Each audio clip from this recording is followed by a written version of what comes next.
sorry. Shouldn't things be getting better? Shouldn't we be in a better place? Like, we are 18 days in, and most of the couples are in no better situation than when they met on day one.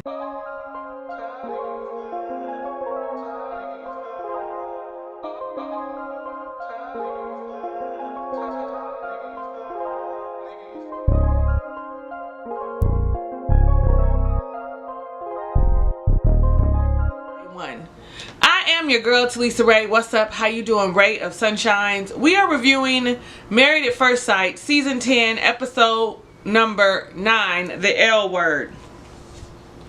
Listen, is it episode number 9? It is episode number 9.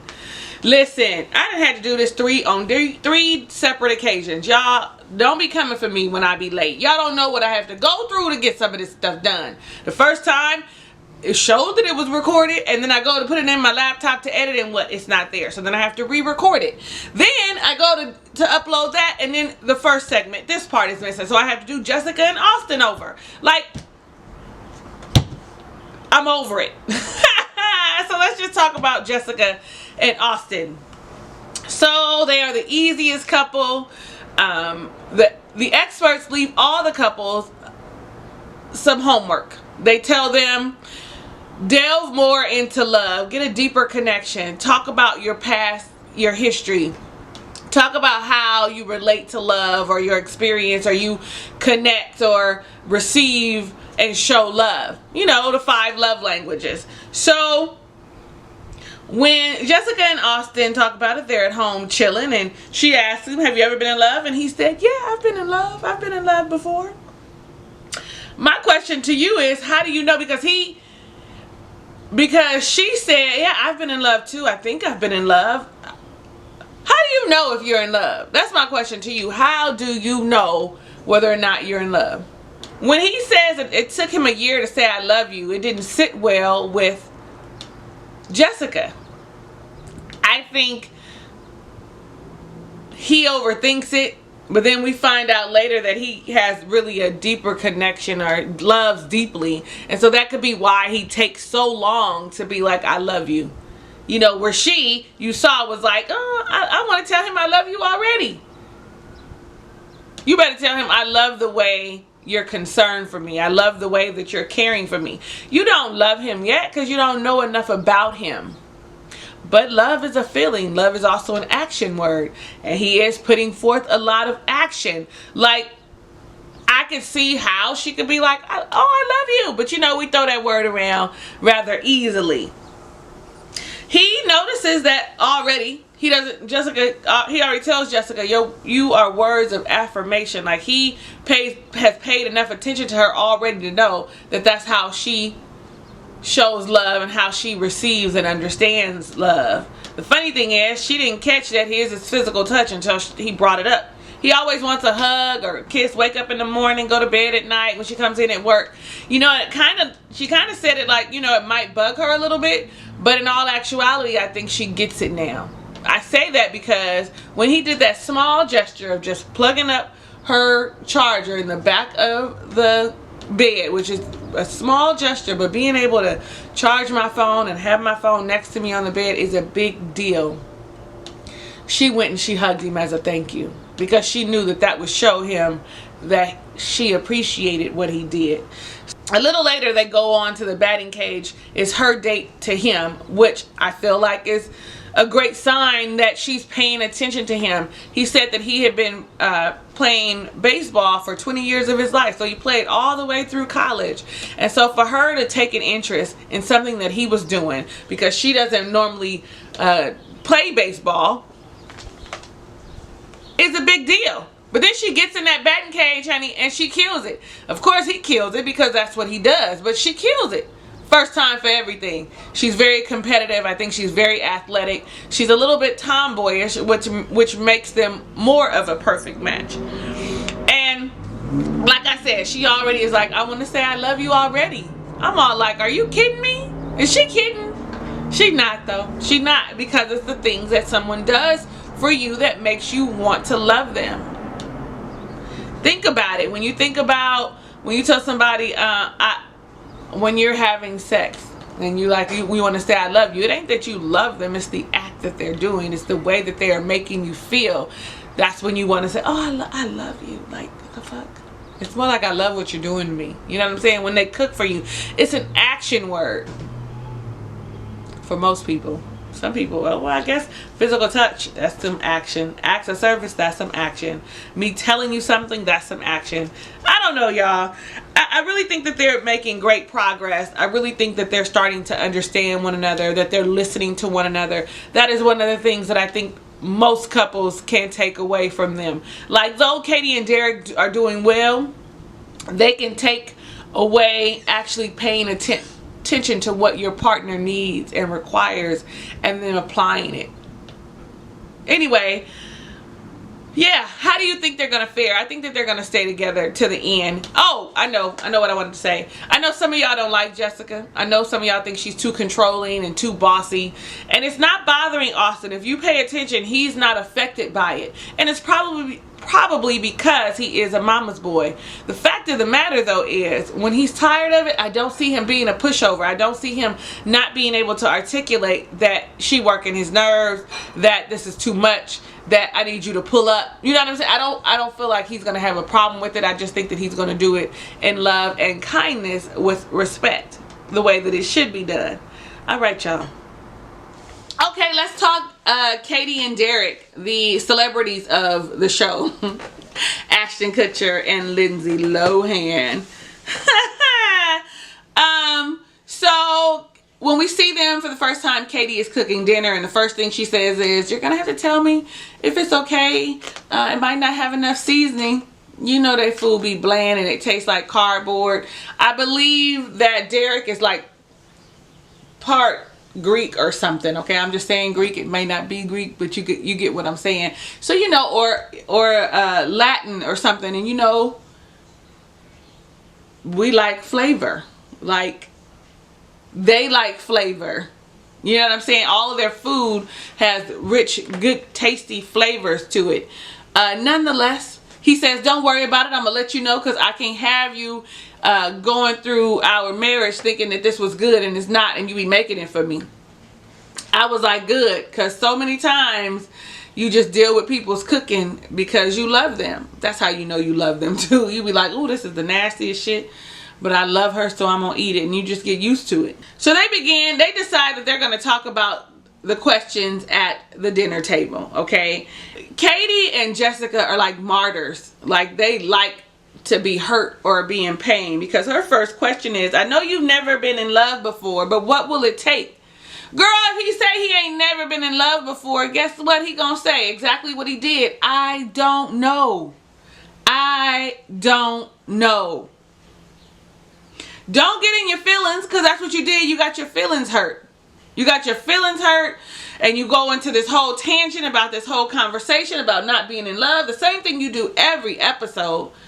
You're going to have to stop doing it. Like, Jessica's going to have to stop asking about the attraction. He says that has broken hearts before, but doesn't want his heart broken.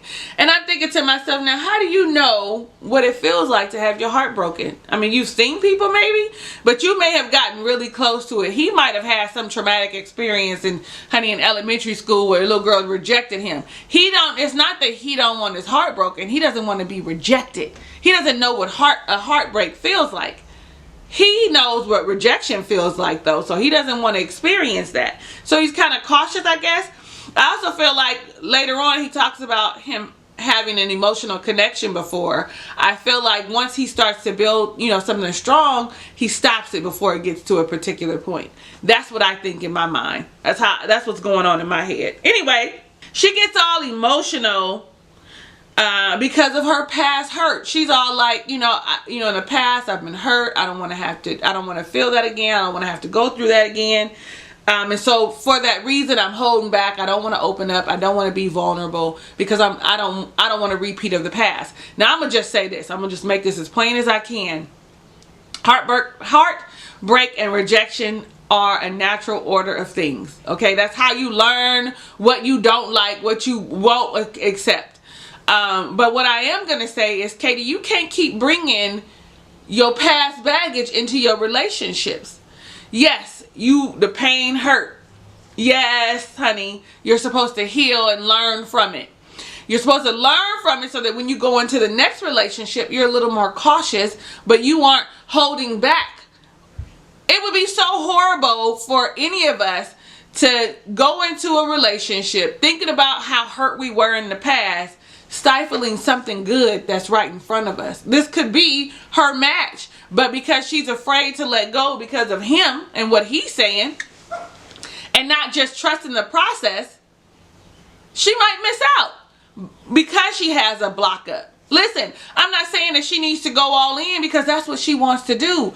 They all want to just rush right in and go all in. What I am saying is cultivate your relationship. Experience life with him. This is something that you signed up for. Love is going to grow naturally, especially since you guys have some type of connection. Ladies, do not hinder yourself because of past traumas. Heal from your past trauma so that you can go into new relationships with a fresh outlook and not hold any of your past or things people have done to you in the new relationship. Because we all do it. I'm going to be honest, as women, we do it. We got it bad. I think men do it too. I'm not a man, no, I can't speak from that perspective. Later on in the evening, when they get into bed, he tells her, listen, I'm tired of you talking about me never being in love. I understand that it's a red flag, but it's not fair for you to keep talking about. Like, pretty much, to stop. Stop. Because all it's doing is making it a turn off, making me be closed off more. That's me adding that. But I'm glad that he opened his mouth and said, listen, that's not cool. I also want to say this about being in love. You know, people be like, oh, yes, I'm in love. You ain't never been in love. This past weekend, I went out of town with my good girlfriend and her mom. And I shared a room with her mom. And we talked. And as we talked, she told me, I have never been in love before, Talisa. I've loved strongly, but I've never been in love. She's 70 years old. She's 70 years old. And I said, well, how do you know you've never been in love? And she said, because I could do without them. That's a thing.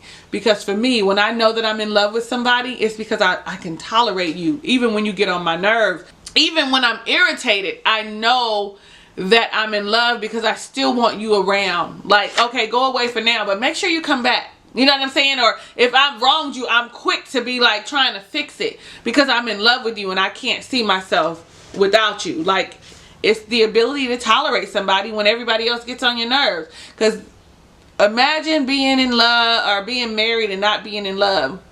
I can do that. I mean, I can say I love my husband, but I wasn't in love with him. I loved him. I had an intense love for him, but I wasn't in love. And it's horrible to say, but it's the truth.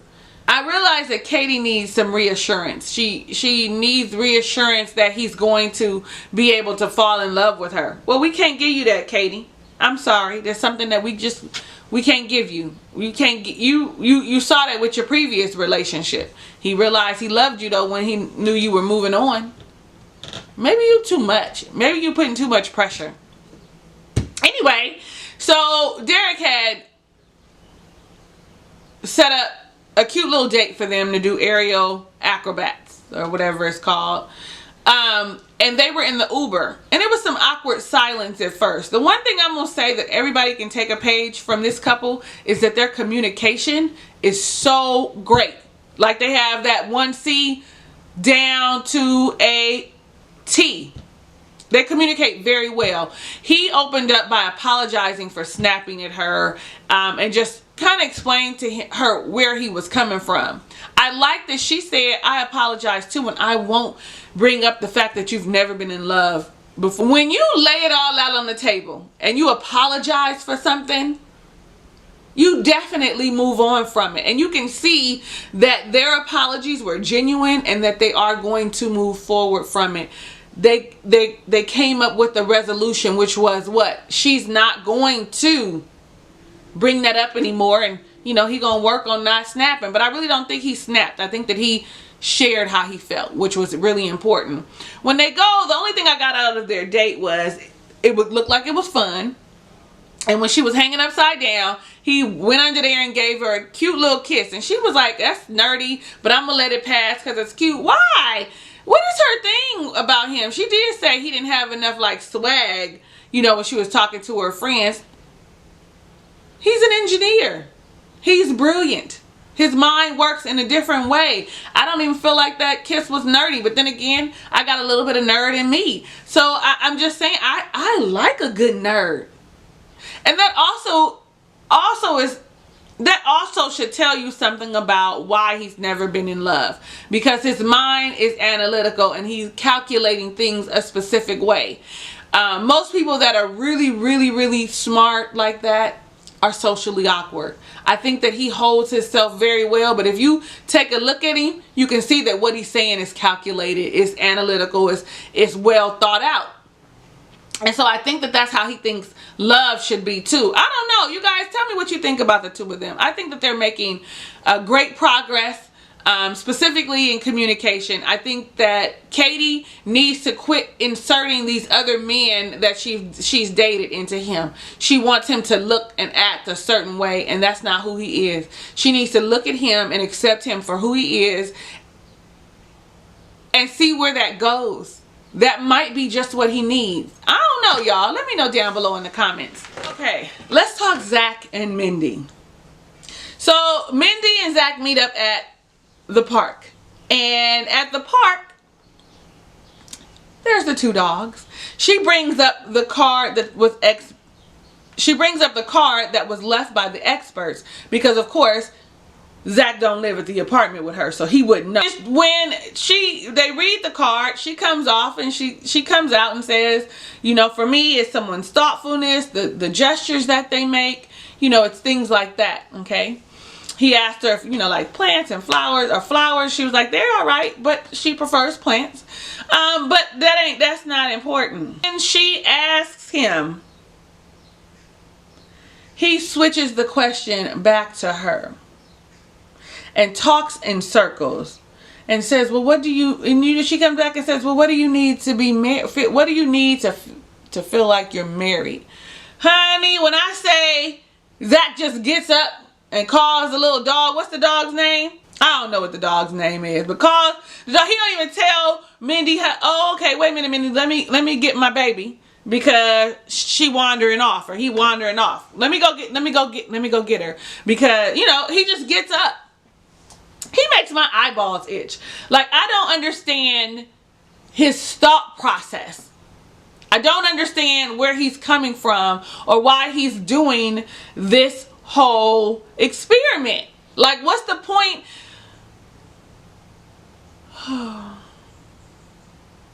It's almost borderline disrespectful the way he gets up and walks away from her. Not borderline. It's like he's dismissed her. Like, oh, whatever. I'm not answering the question. Because you can see it in his face. Like, I almost was like, well, has he had a head injury? Does he have a chemical imbalance? Like, is the stuff he's using, the vitamins and stuff, the BCAA, his whey powder, all that stuff, is that affecting his neurological system? Is it prohibiting, you know, the neurons and electrons and protons to fire correctly to the brain? I don't know. And I know y'all don't agree with me when I say that he may have an affinity for men. That's what I say. And I think you guys are missing the point, or that he may be sexually fluid.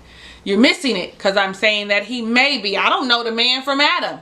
I don't know the man from Adam, and these are all speculations, okay? This is all things based on how I feel with interactions with men, the men that I've dated, men my friends have dated, my peers that are men, like listening to them and talking with them.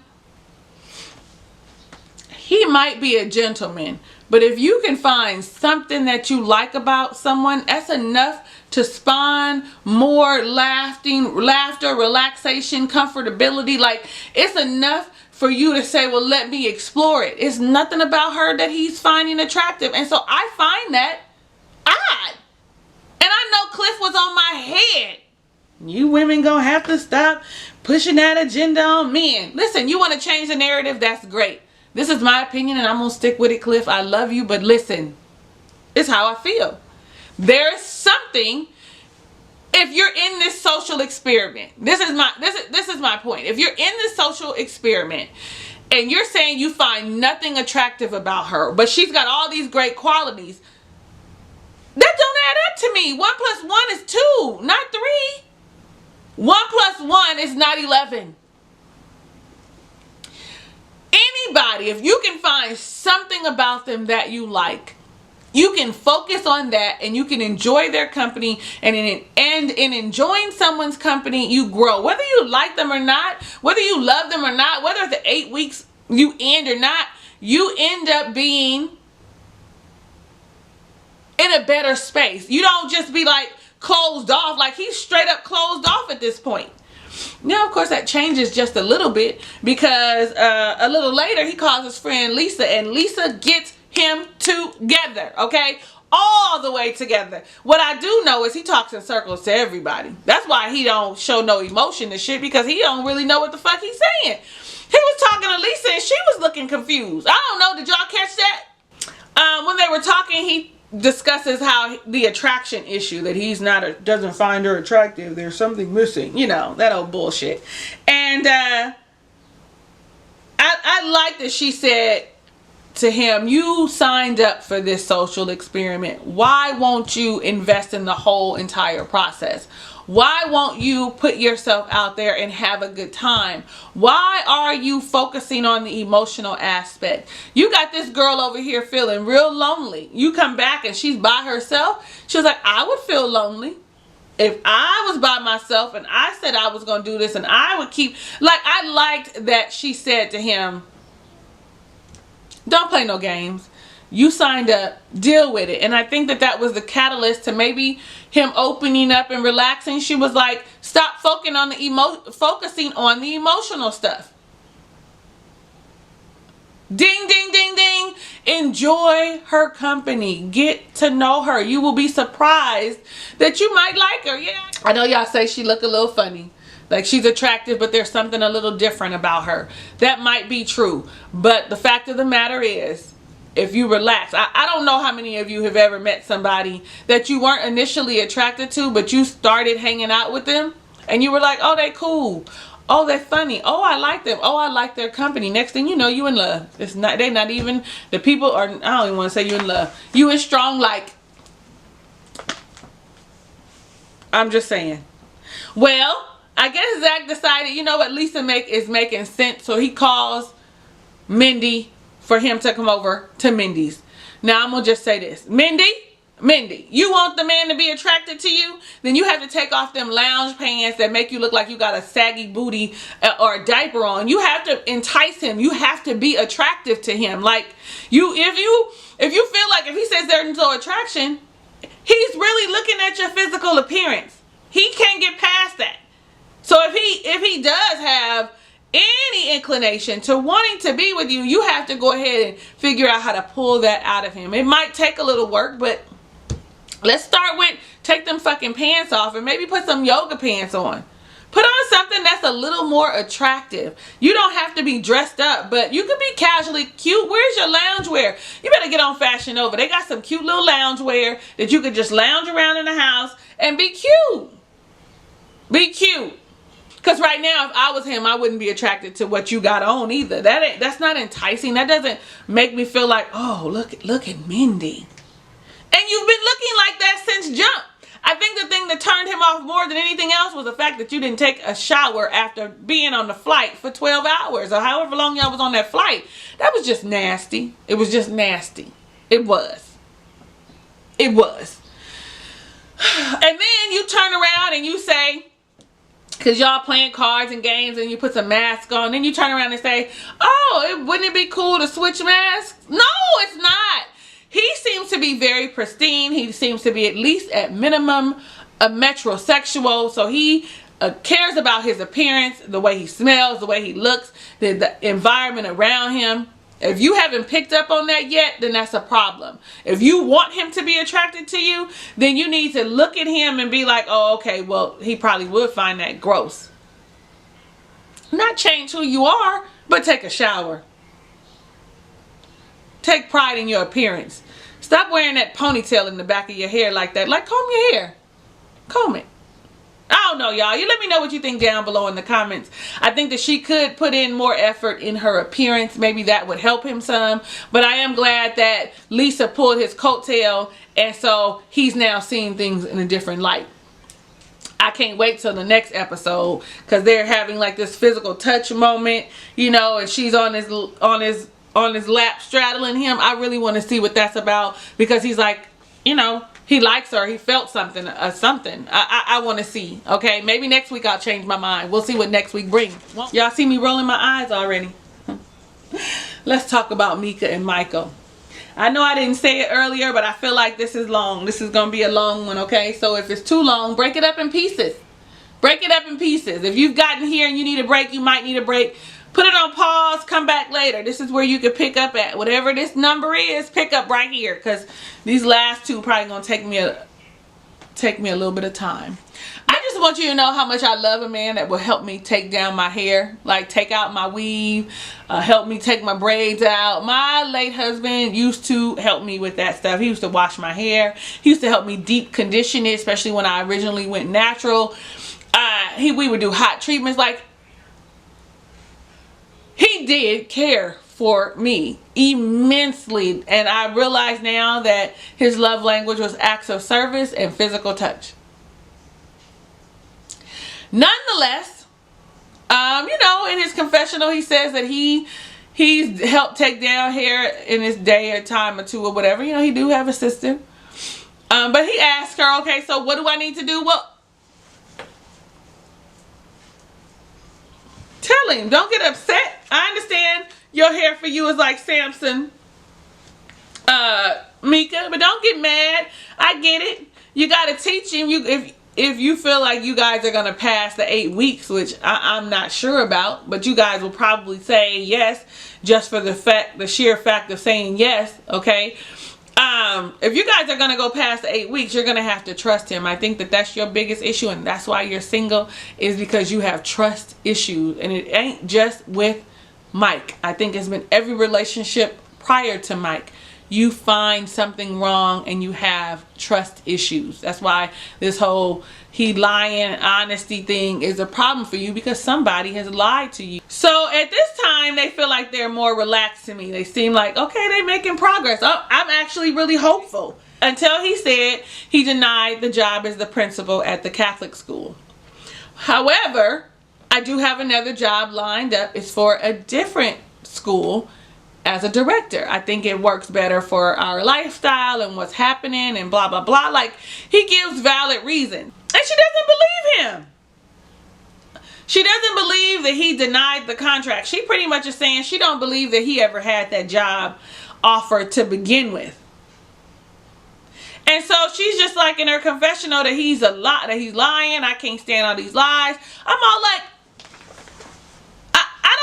I don't recall a bunch of lies. Now, we don't see everything, so I'm going to give her that. But what we see, I've only seen the one thing that she said he lied about was the Panama incident. Y'all help me understand. Did you see any more lies? I need to see more. Did y'all hear anything on the internet? Did it speak? Did you read any articles? Did you see them tweet something? Anything about his lies? Let me know, because right now I just feel like she reaching. Not to say that he ain't lying when they off the camera, but right now I'm feeling like this, you reaching. So when they sit down and start talking about the expert's question, Mike lets her know that he's been in love a few times and that his expression is, you know, communication. And then Meka says, in order for me to love you and to know I'm in love, it comes back to honesty. That's not what this conversation was about. Even though I get that honesty is a big part of any relationship, you were supposed to talk about how you like love, how you express and receive love. Like, you're supposed to give him more insight. And all right now you're doing, Meka, is making things worse. Because you keep bringing the same shit up over and over and over again. Like I said, maybe he's been lying to you off camera, but we can't see that. When she's talking to him, she acts like you can't deny a job. Like, you can't, you know, say, okay, I'm going to accept the job and later on change your mind. You act like that the terms of an agreement can't change. Like, okay, I signed this contract, but they come back and they say, well, I need to renegotiate. There's some other things. You don't know if that there was an addendum in that contract that said, well, we can change certain things at will. We have some flexibility. You don't know. And then she asks him, why did you apply for the second job? No, excuse me. She asked him, when did you apply for the second job? Meka, when people apply for jobs, they normally apply for more than one, unless it's one specific job that they've been keeping their eye out for. But if you're trying to make a move in your career, you're looking at several places and putting in applications at several places that fit the criteria that you want. I don't know, maybe I'm seeing this wrong. Y'all help me understand it. Y'all like to get me together, but do it in the comments. Let me know, like, what am I missing? I feel like I'm missing something, because there is no way that this girl can irk my nerves the way she does. I gotta be missing something. Somebody who is Team Meka, help me understand where she's coming from. Because I get that you want him to be honest. I get, you know, you're questioning everything after that one big lie. I get it. But if we're starting fresh, we're starting fresh. If we're forgiving, we're forgiving. But then, when she asks him about the job, he gives this long, awkward ass silence. And I'm all like, okay, so Mike, you're not helping your case. How are you quiet when she asks you this question? And then on top of that, how do you say, I'm uncomfortable with sharing some things with you right now? I don't trust you. This is all too much. From what we see, your response, all it had to be was, when you applied for the second job. I applied for it, you know, at the time or before when I did the Catholic one, or after. I recently applied for it and got it. You know, once I realized that this might not be something I wanted, I decided I needed to do something else. Now, on another note, if they had been married for some time, like these are two fucking strangers. If they had been married for some time, this is a conversation that you would have prior to denying the principal job. You know, you would have already talked about the number of jobs that you've, you know, applied for. You would have talked about when you sat down after the contract was signed, you sat down and you realized, like, you know what, this isn't for me and I'm going to go with this other job. Like, these are conversations that you would have if you had known each other prior to getting married. So we got to give them some space. They really are trying to figure it out. But Meka is relentless. She don't really like him. She just here to be here.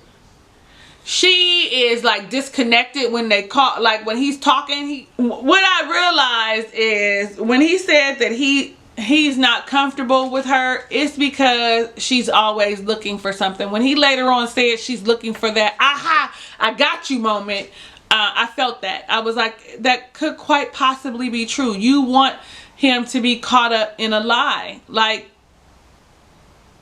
instead of just living in the moment, you're constantly looking for something, and that is not a successful relationship. And when she said, I don't understand why when I say my dislikes, and he has to talk about his, we can't work through mine. Meka, what are you talking about? What are you talking about? If I don't like something and you don't like something, I'm going to put it at the table. You ain't finna just blast on me and then I never get to say how I feel about nothing. Listen, in loving kindness and respectfully, we are going to talk about the things that we don't like or that we feel like could use some work. You ain't finna monopolize it and the world gonna revolve around you and we fix the issues that you have with me, but I don't get to fix the issues I have with you. Girl, the devil is a lie. You sound real crazy to me. I don't know, but maybe I'm off. Like, maybe I'm off. And y'all can tell me down below in the comments, like, I'm just not understanding her framework. Her thought process. Like, if you really want to be married, then you really have to let go of some of these biases that you have. The things that you're holding on to from Panama that you told Miss Pastor Cal that you was going to relinquish. I realize this is why she's single. Like I said, it's because she don't trust nobody. She's always looking for something. She's not living in the moment like a normal person would. She just doesn't have a trusting spirit. It's almost like, I don't know, you know them people. She's got a little bit of a mean girl spirit. Just a little bit. Well, when they go to dinner, he thought it would be a good idea to get out of the atmosphere, you know, and go on a date and really like have a different type of conversation. I really like the fact that Mike is trying. Now he's failing at it, but he's definitely trying with her. He really is invested in this process right as of right now. And you know, he apologizes for shutting down, knowing that that's not the right thing to do. And here she is,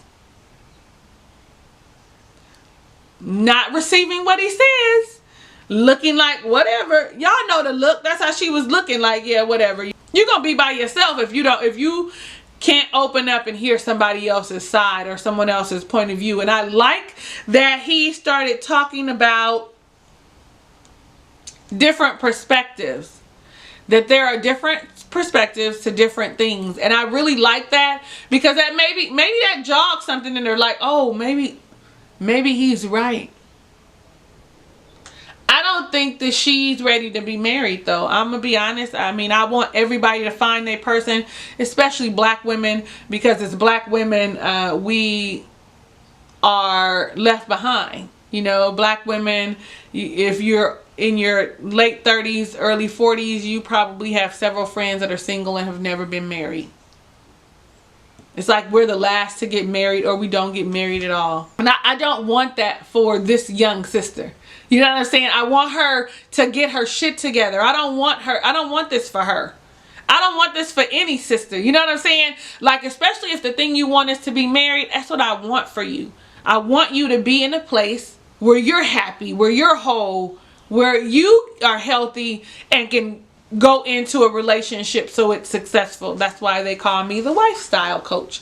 That's why I'm the wife coach. Y'all go on over to my website if you need some coaching. Like, now he gives her a little appreciation gift, a little I've been thinking of you gift, which I thought was thoughtful. It was, like some snacks, because he saw that she bought a bunch of different snacks into the house. He put it in a cute little box from TJ Maxx, Marshalls, Ross, and them cute little boxes I love, and gave it to her. And I thought that was thoughtful. I thought it was very thoughtful. He didn't have to, but he did. Later on, they're like walking, and Mike makes mention of the shit that's happening with Brandon and Taylor. I wrote down, listen, Meka don't need to be given no advice. Her first response was maybe she was being vindicated. Maybe she felt like she needed to be her first response was maybe she did it, so that she feels vindicated for the shit that happened in Panama.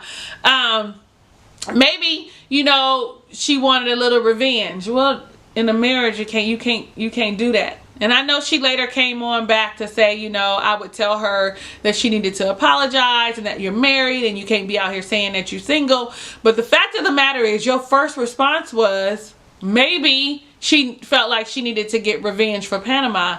And to me, that says that's how you think. That was your first response is possibly how you would respond to certain things in a vengeful manner. Maybe that's why you constantly pointing out, that he's a liar, because he lied, you say in Panama.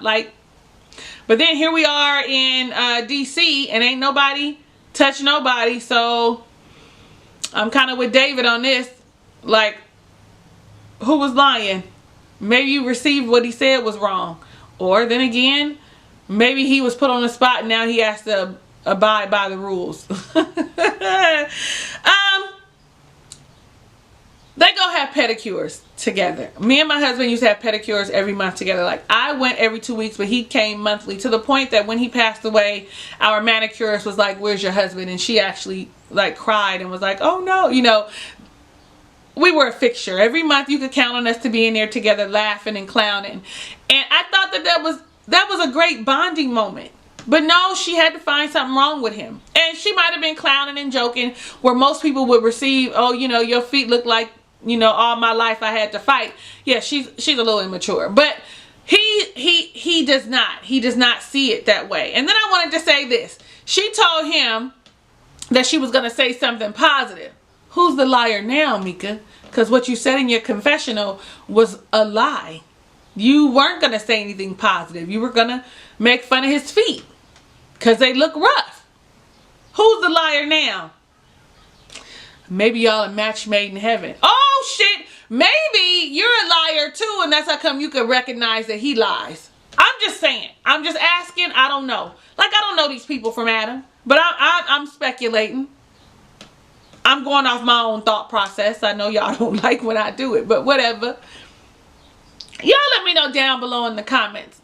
Are they gonna make it? Do you think that they are going to say yes at the end of the 8 weeks? Let me know down below in the comments. Because if they say yes, it's just for the sheer fact of saving face. Specifically Meka. And if Mike says yes, it's because he wants to be married and he wants to be loved and he feels like anything can be worked out. Like, he's optimistic. Drum roll, please. This is what we've all been waiting for. The shit show we call Brandon and Taylor. Their relationship is going down the toilet fast, honey, fast, honey, fast. Oh, child, this is gonna take me a minute, I think.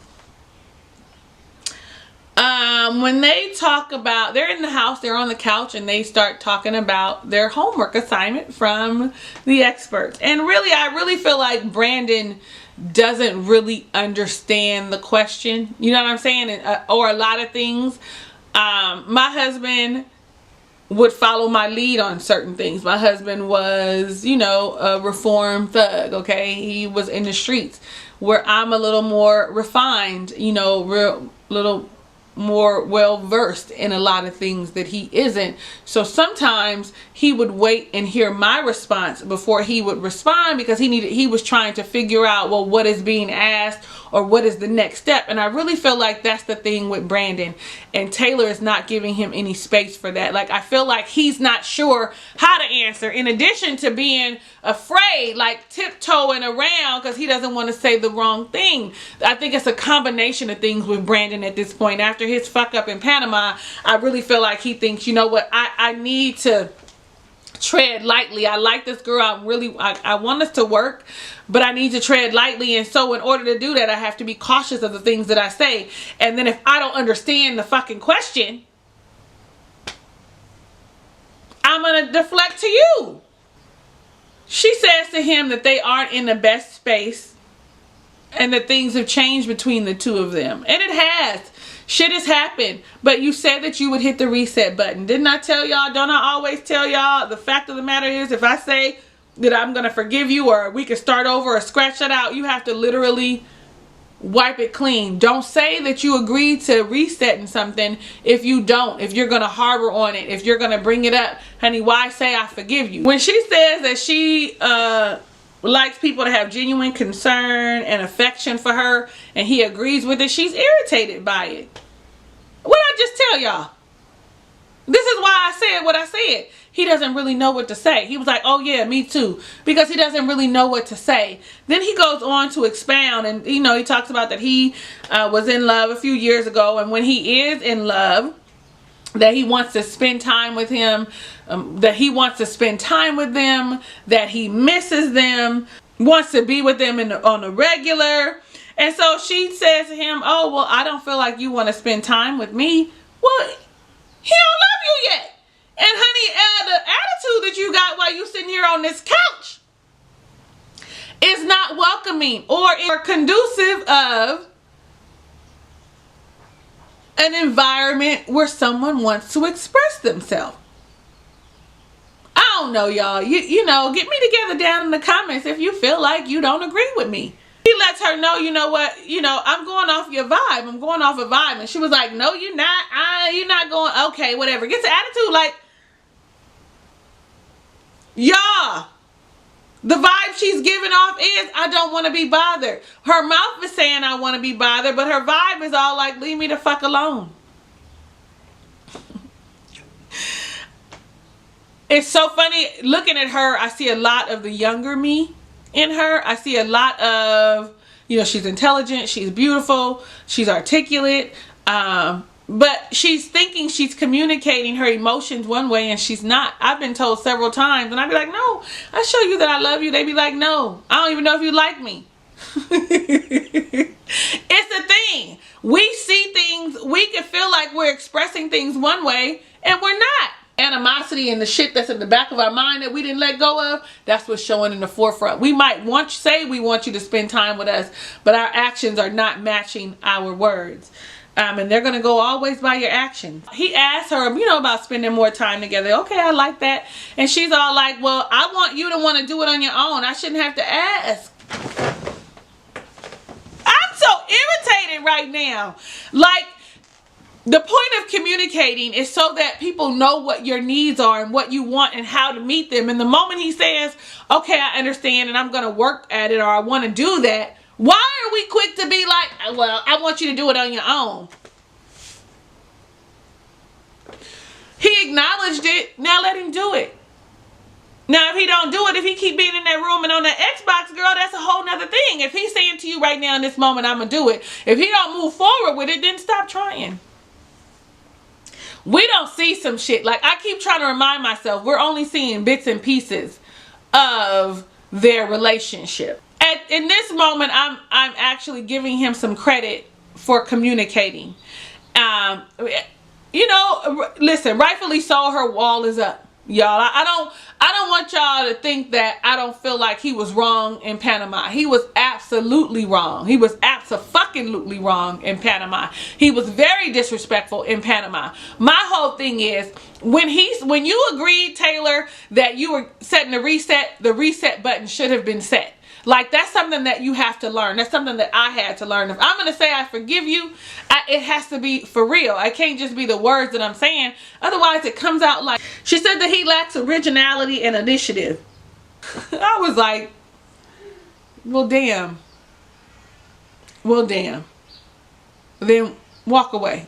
Walk on by. Because she's closed off and he's fucking afraid.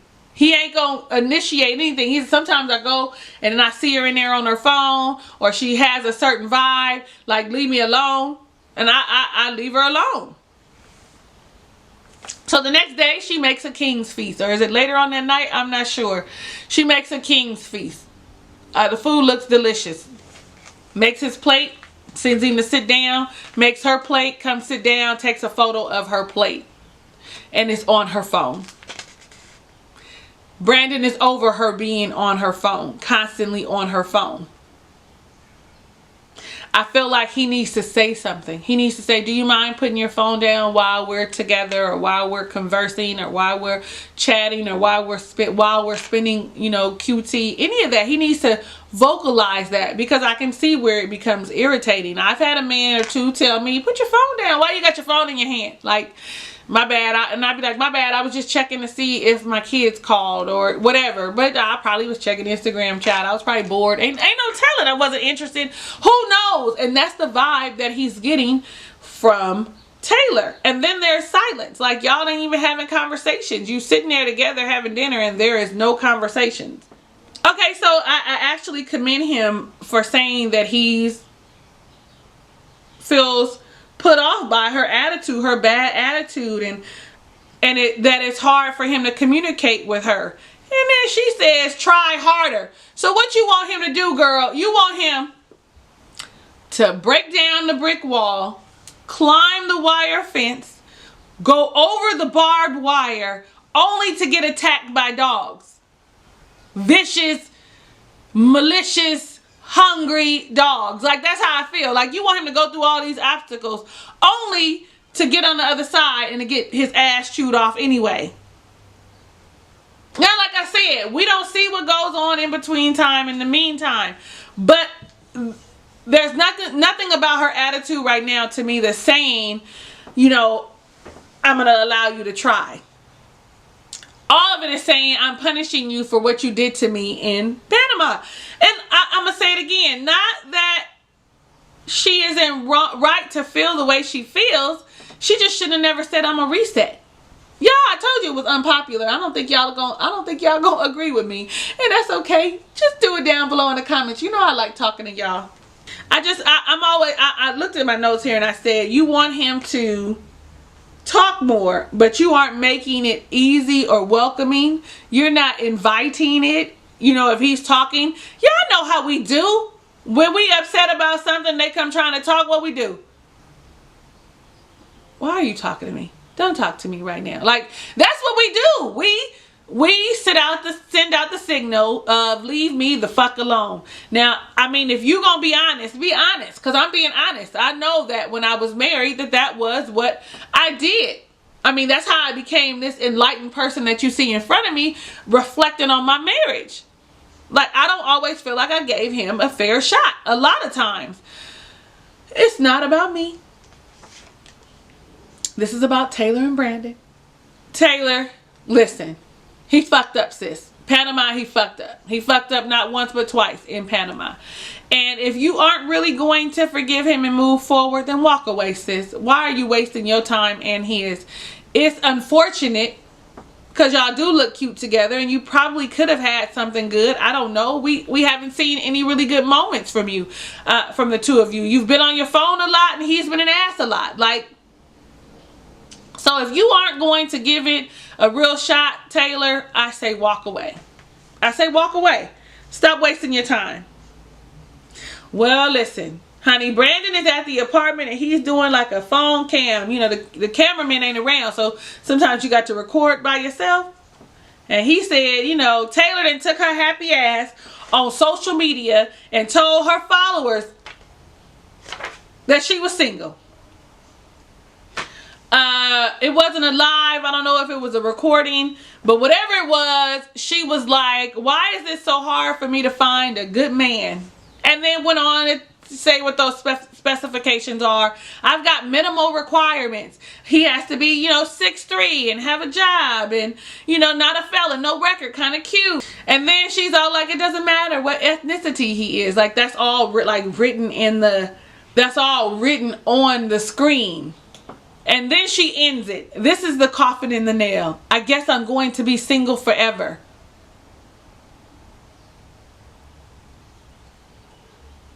Shut the coffin.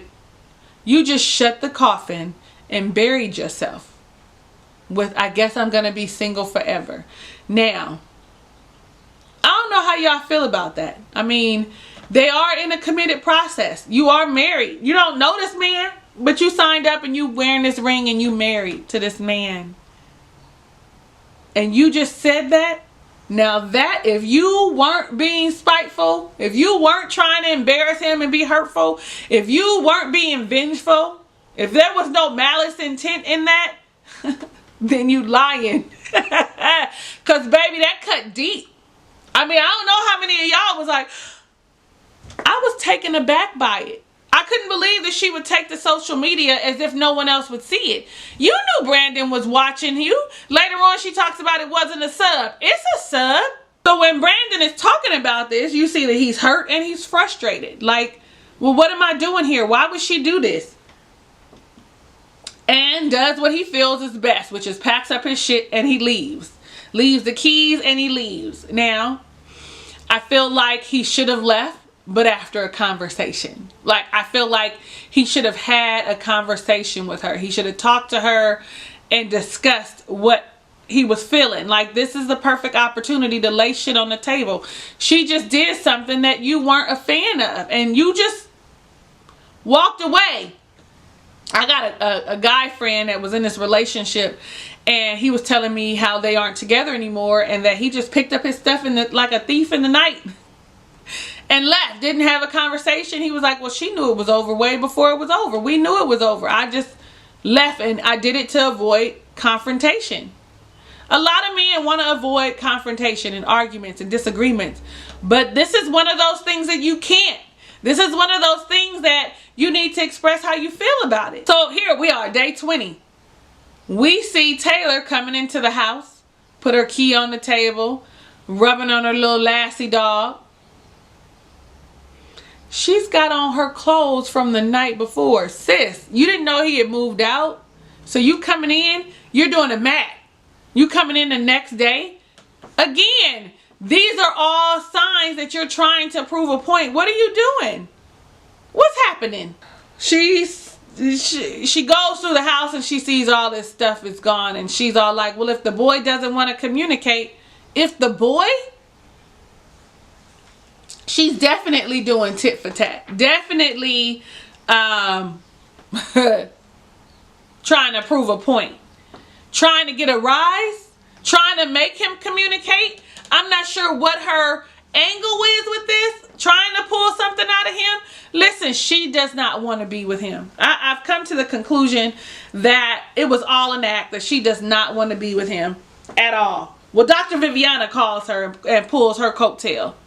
Hey, Taylor, I'm just calling to see what's going on and what that post was about, that video, that live was about last night, and why you would post it, what would make you post it. And she comes up with some story about her and her friends were talking about it, which was probably true, about how, you know, they can't find a good man, which is probably how they feel, but there are good men all around. Ladies, I want you to know, sometimes they're just not good for you. You know, all the relationships that I've had that's failed just tells me that those were good men, they just weren't good for me, right? So quit saying it ain't no good men around. They're around. They are around, okay? They are around. Stop being closed off and snobbish and with super high expectations. Like, have expectations, but don't make them unattainable.